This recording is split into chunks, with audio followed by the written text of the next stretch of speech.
Moitas grazas. Boa tarde.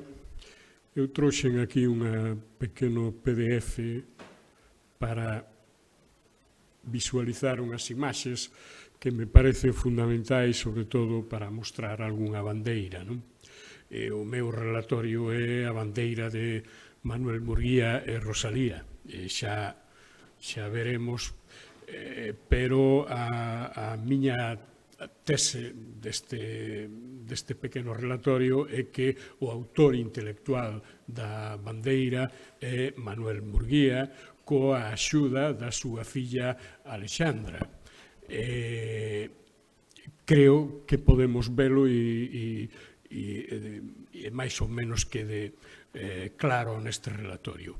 Pero antes, en 1887, Manuel Murguía publica un artigo titulado Armas e bandera de Galicia, publica unha revista chamada Galicia, revista regional, que dirixe Martínez Salazar, e no seu primeiro número aparece este artigo asinado por Murguía.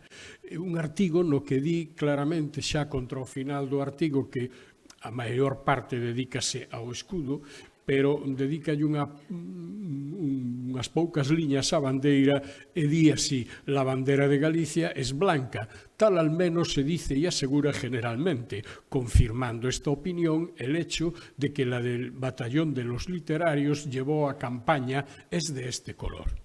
Ben, pero a bandeira realmente dos literatos sí debería ser branca de fondo. Hoxe está moi estragada, como saben, se conserva na Universidade de Santiago e foi consolidada, restaurada ata onde se puido, porque combateu en campaña contra os franceses. É unha bandeira que se crea en 1806, no ano 1808, cando realmente sae o batallón a guerra, e ten o fondo branco como a maioría das bandeiras das monarquías europeas, que tiñan o fondo branco para acoller sobre ese fondo as complexas armorías dos reis e das monarquías.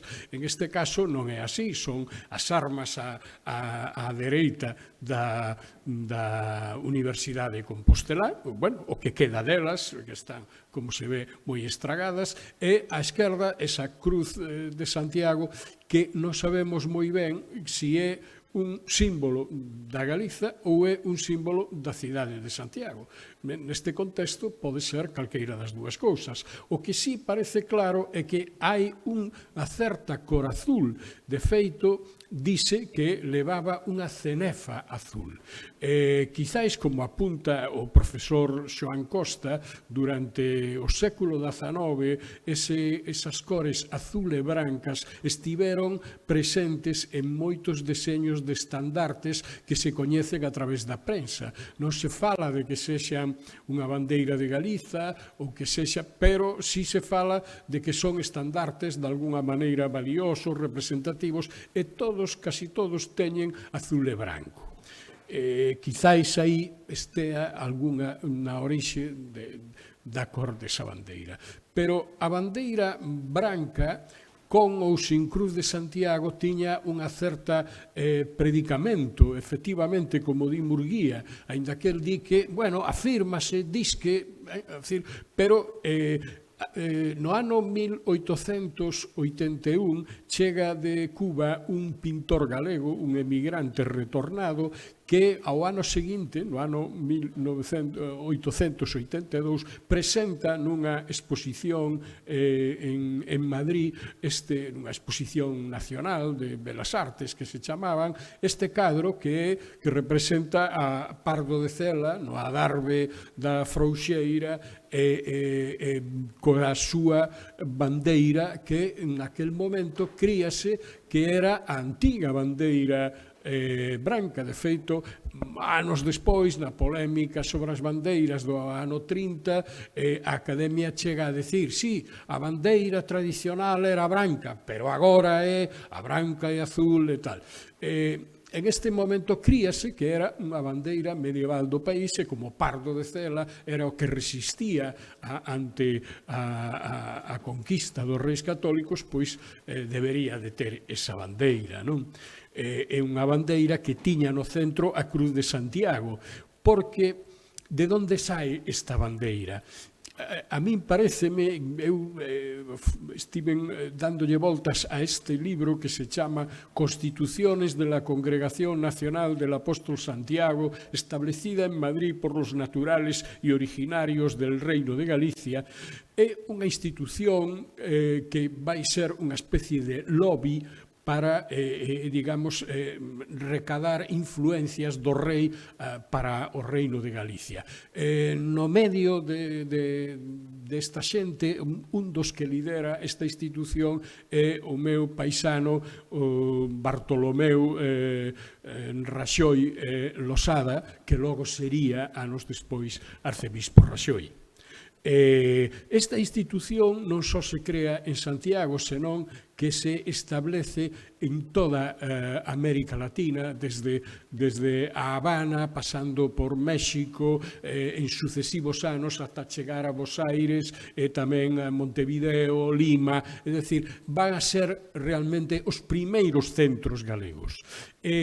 Nunha das prescricións destas constitucións dice: en lugar de estandarte se usará de un guión o pendoncillo en forma de bandera de tafetán doble blanco, con la divisa del Reino de Galicia y la cruz del Santo Apóstol Santiago en las procesiones que hubiere, el cual se pondrá también en las fiestas de la Iglesia en el sitio que se tenga por conveniente. É dicir, que deste emblema da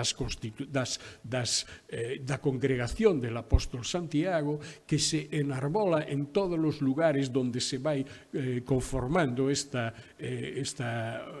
congregación, pois de aí sae esta bandeira que, por exemplo, levan o terzo de galegos constituído en Buenos Aires para a defensa da cidade contra os invasores ingleses no ano 1806 e no ano 7, en que entra en combate. Naturalmente, esta imaxe é unha recreación que se fai actualmente, pero aí velaí ben a reconstrucción da bandeira chamada coronela deste tal. Curiosamente, o pendón si leva o escudo de Galicia, é dicir que, de algún xeito, o estandarte desdóbrase entre a bandeira e o propio pendón do terzo de galegos. Outro exemplo é a presencia da cruz como emblema de, por exemplo, esta congregación de Santiago en México, no ano 1817, nesta especie de anuncio, convite que fai a institución en México. Naturalmente, vaise conformando un emblema que perdura ata hoxe en día en todos os centros galegos. En América non hai outro símbolo de Galicia máis que a Cruz de Santiago. Ramón Marcote, a súa historia de Galicia, pois recrea, como ven aí, o envite de María Pita contra o pirata luterano que está asaltando as murallas da cidade, e aí chantan a bandeira que eles creían que era a antiga bandeira. E entón, naquel momento, no ano 24, na que xa estaba a bandeira galega de Murguía ondeando, pero, como era unha recreación histórica, había que poñer a bandeira medieval, digamos. Ou este fantástico cartaz deseñado por Luis Seoane, que é moi pouco coñecido, que celebra o cincuentenario da creación do Centro Galego e que reflicte esa fachada do edificio societario no que campa, desde logo, esa bandeira que en América funden a banda azul coa Cruz de Santiago, non? E queda, digamos, os dous símbolos anoados nos emblemas que se utilizan naquela época.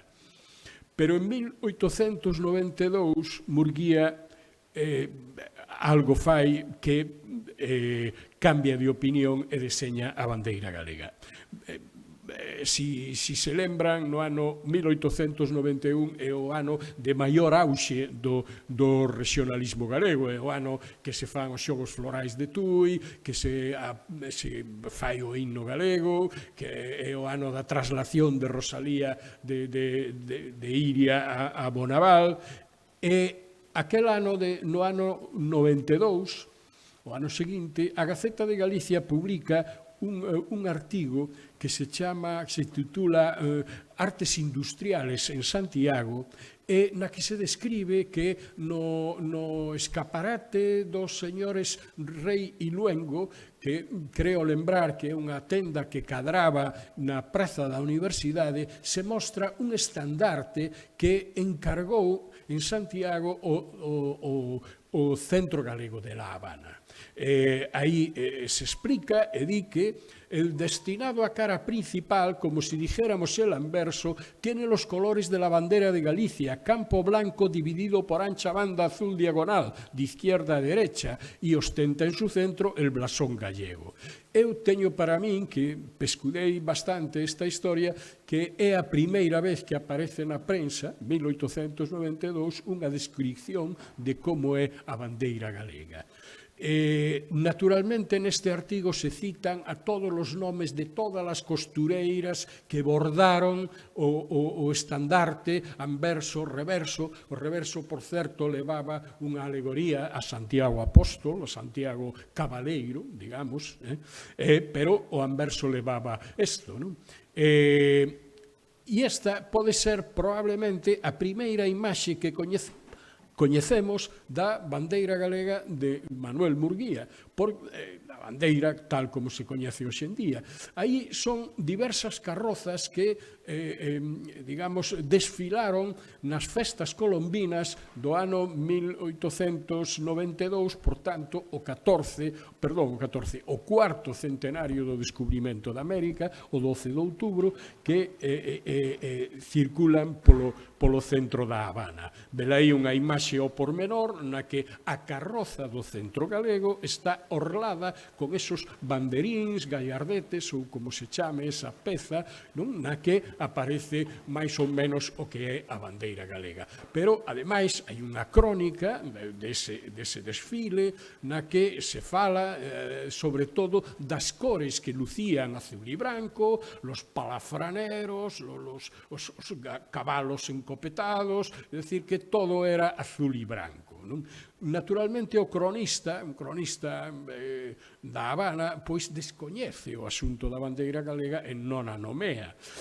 Pero toda esta historia na que non se menciona para nada a Manuel Murguía neste artigo da Gaceta de Galicia, ven a rescatarnos un discurso de Ramón Armada Teixeiro, como saben, un dos dirixentes do Centro Galego, un activista militante a prol da Galiza na Habana, e que nunha velada da Asociación Protectora, iniciadora da Real Academia Galega, Ramón Armada Teixeiro pronuncia un discurso no que, entre outras cousas, ven a referir que años después, en 1891, comisionado el señor Murguía por este centro gallego para dirigir en Santiago la construcción de un estandarte para uso exclusivo de la sociedad, remitió un diseño con alegorías y detalles heráldicos, obra de la señorita Alejandra Murguía de Castro, hija de la inmortal Rosalía. Es decir, Armada sinala a autoría dese estandarte que acabamos de ver e que describe polo miúdo a Gaceta de Galicia. É dicir, que no ano 1891 foi cando se lle encomendou. É dicir, lembren que é, como dicía, o ano clave do regionalismo en canto a difusión, propaganda e presenza pública. E ese mesmo ano, como saben, é o traslado de Rosalía, os restos mortais desde Iria ao Panteón da Galiza en Bonaval, en 1891. E anos despois, en 1897, se publica un artigo que afirma que nese traslado se viu por primeira vez a bandeira de Galiza e mesmo o artigo achega un gráfico con esta cor, na que explica claramente como é a bandeira. Curiosamente, este artigo que se publica por primeira vez, xa digo, en 1897, 97 en La Gaceta de Galicia vai a ser reproducido en moitos xornais, entre eles o de El Eco de Galicia en Buenos Aires, pero tamén en varios xornais de Lugo e Pontevedra se repite, se copian uns a outros este mesmo artigo. Naturalmente din que aí aparece a bandeira. O acto do traslado é o 25 de maio. Nas crónicas dese traslado non aparece citada a bandeira galega. Como máximo eu cheguei a ler que desfilan os bombeiros con la bandera. Non sei se esa bandera se refire ou non á nosa, pero en todo caso, varios artigos publicados en 1897 refiren que neste ano 91, o 25 de maio, ondeou a bandeira galega con unha banda azul de esquerda a dereita. En 1891, ese 25 de maio, a bandeira da comandancia ou da provincia marítima da Coruña tiña esta forma, é dicir, as aspas da Cruz de Santo André, padroeiro do gremio dos mareantes da Coruña e santo que aínda nomea unha das principais rúas desta cidade. No mesmo ano, o 22 de xuño, é dicir, un mes despois, aparece unha real orden do goberno de Madrid na que se lle retira un aspa á bandeira da comandancia ou da provincia marítima da Coruña porque protestara a Armada rusa que tiña como bandeira, como divisa da Armada, pois a Cruz de Santo André. Entón, as autoridades españolas acceden a facer esta mutación e queda unha bandeira exactamente igual a como é a bandeira galega. Cadra así, é dicir, parece inexplicable, pero é unha coincidencia tremenda. No ano 1897, a Liga Gallega créase e emite este cartón postal no que se mostra a bandeira. E esta é a bandeira coa que se envolveu o cadáver de Curros para trasladalo desde a Habana á Coruña. É unha bandeira que se conserva na Real Academia Galega. Esta bandeira vai ser tamén a que envolva o cadaleito de Murguía cando se vela no Concello da Coruña. Prácticamente hai agora 100 anos. É a mesma bandeira, quizáis na Academia non había outra, quizáis tamén tiña o prestixio de ser a bandeira que envolvera o cadáver de Curros. E así, tedes que ter en conta que esa bandeira que eu creo, e creo telo demostrado que é da autoría de Manuel Murguía, fíxose oficial en 1984 como a bandeira galega no Diario Oficial de Galicia. E máis nada. Moitas grazas.